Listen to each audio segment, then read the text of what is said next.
We're here today at a garden that we're going to walk around and tell you all about what it needs in spring so you can apply this to your own landscape or garden, and hopefully we'll answer all your spring questions. I'm John Valentino, president of John and Bob's. This is Chip Valentino, who is vice president in charge of spring preparation. Okay, we'll start with the front yard. As you can see, it looks fantastic and the owners are real pleased. They changed the colors of their house. We'll show you what it used to look like, but they changed the black. They got rid of almost all the black. You can see this area in front of this courtyard wall was set up with lantana. We mixed purple and white trailing lantana, and it has covered in pretty good. We'd like it to be denser and we'd like it to be kind of all one level. So what we're gonna do just as spring arrives is we're going to cut the top of it off to encourage spreading. We want it to be lower than the salvia behind it and the rosemary behind it. We're trying to create this tiered effect. We're trying to pick plants that grow the right size rather than have to club them into submission. We want them to be able to attain their natural form. So that rosemary Tuscan blue, that's an upright version of rosemary. You know, rosemary prostratus grows along the ground, kind of like lantana, and that's going to get to about the top of that wall. Then this salvia hot lips will stay just below that, and that could also just use some pruning where we just prune the tallest parts back just to encourage it to have a uniform look. So all of these are more aesthetic considerations than horticultural considerations. A lot of shrubs you don't really need to prune. Pruning with most things that bloom, light pruning is good for the bloom, even like crepe myrtle trees. Do we have any here? I don't see any. There's not a universal truth about pruning. It depends on the plant.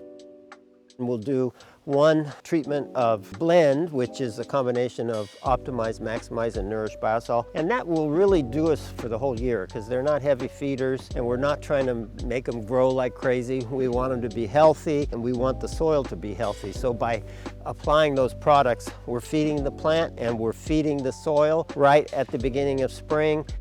Then as you walk up and look at the olives, there's not going to be too much to do to them. They haven't, gotten too dense or anything. We always want to keep them thinned out like this, but they're fine.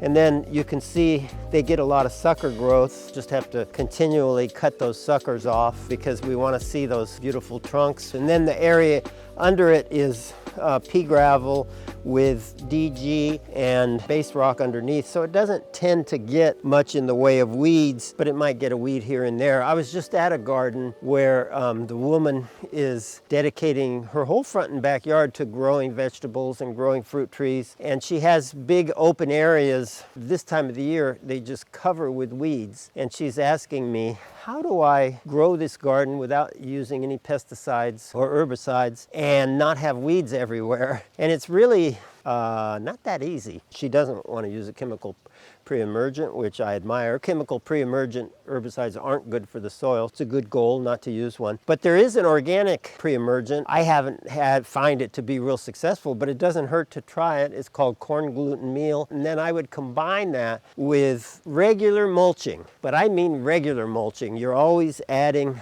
a layer. Every year you're adding 3/4 of an inch or an inch. You continue to mulch, and if you keep a 2 to 3 inch layer of mulch on there, it really does great with weeds over time. After 3 or 4 years of that, you probably won't have a weed issue. And that's the best advice I can give in a garden like hers. And the other thing I really believe in is continue to build the soil. We hope it would be by using our products, but soil that has complex life in it is a lot less prone to weeds. So that combination of building the soil, mulching, perhaps trying corn gluten meal is my best advice for preventing weeds. So in this area with the pea gravel, we don't have much of a weed issue, and the olives don't need a lot of fertilization. Early in the spring, I probably do one quick application of blend.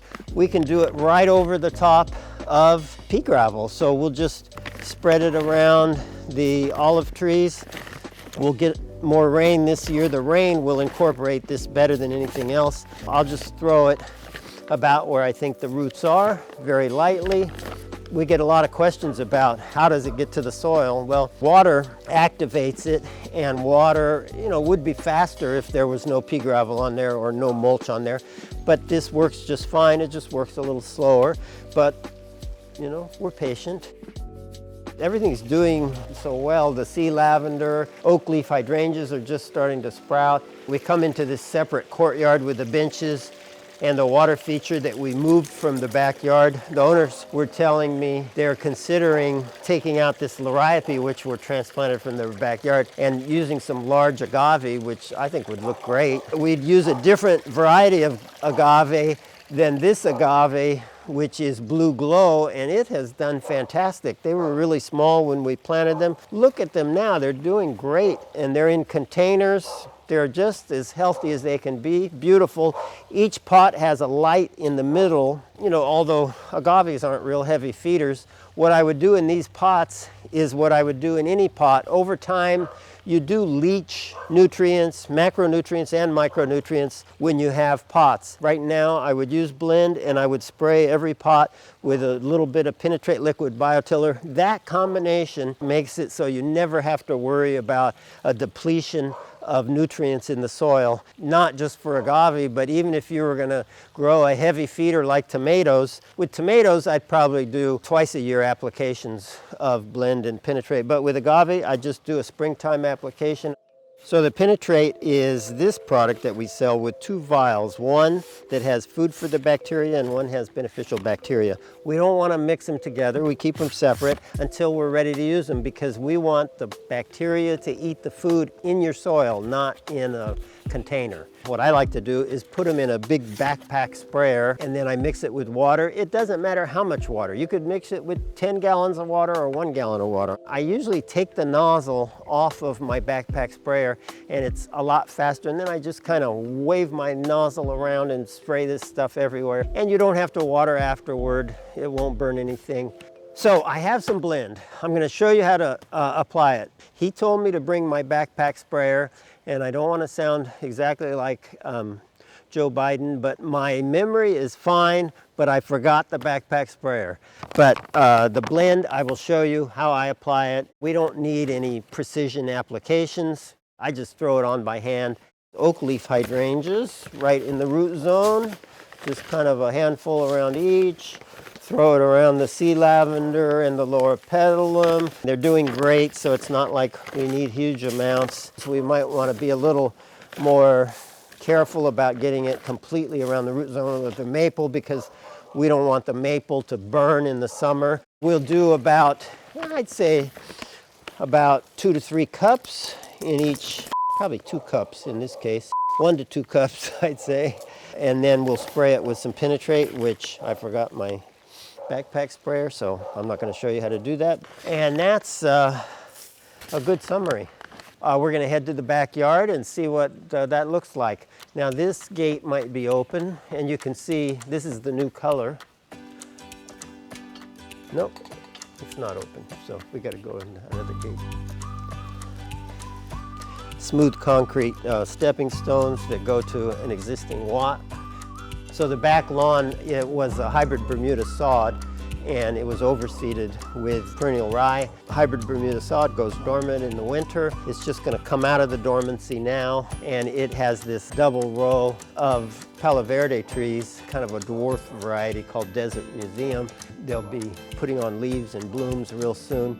So what lawns like is nitrogen. In order to green this up as fast as possible, in another couple of weeks, just before spring, I'd use our Nourished Biosol on it, and that'll feed it and feed the soil. That's one of the neat things about Nourished Biosol. It feeds lawn and it feeds soil simultaneously. And it's the least expensive way to build life in soil and feed the lawn at the same time. So while blend is nice to use, and if it had any kind of fungal disease or drainage problem, I would use blend. But without those problems, I would use straight Nourished Biosol and go ahead and broadcast it over the lawn and the trees, and you can see there's some annuals. If we want to retain this really vibrantly green, then maybe we'd use Nourished Biosol every 8 to 10 weeks if we're not quite so much of a zealot about a deep green lawn. We can go 12, 16 weeks and just have a pleasant green. And then we get into the rose garden, which has been pruned.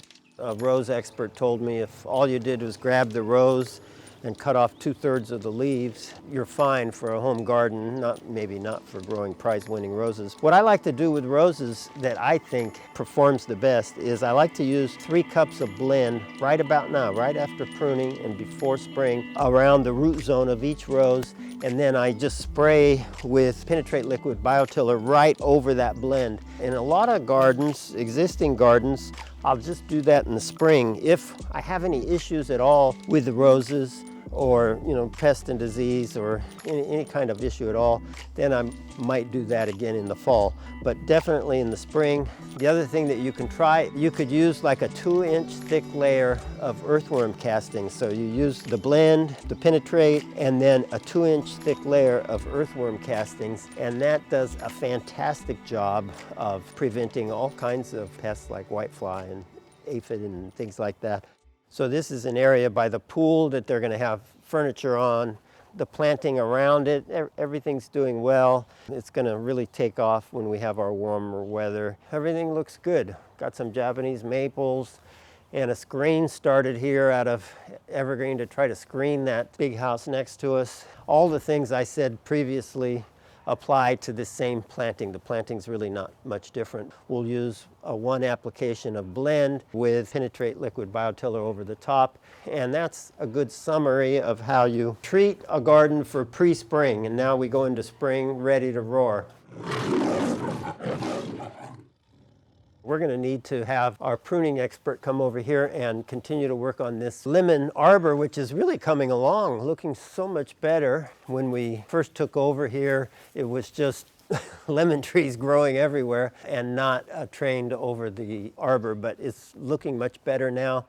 For spring, for citrus, I would use blend. This soil is heavy. You can see these lemons are starting to sprout.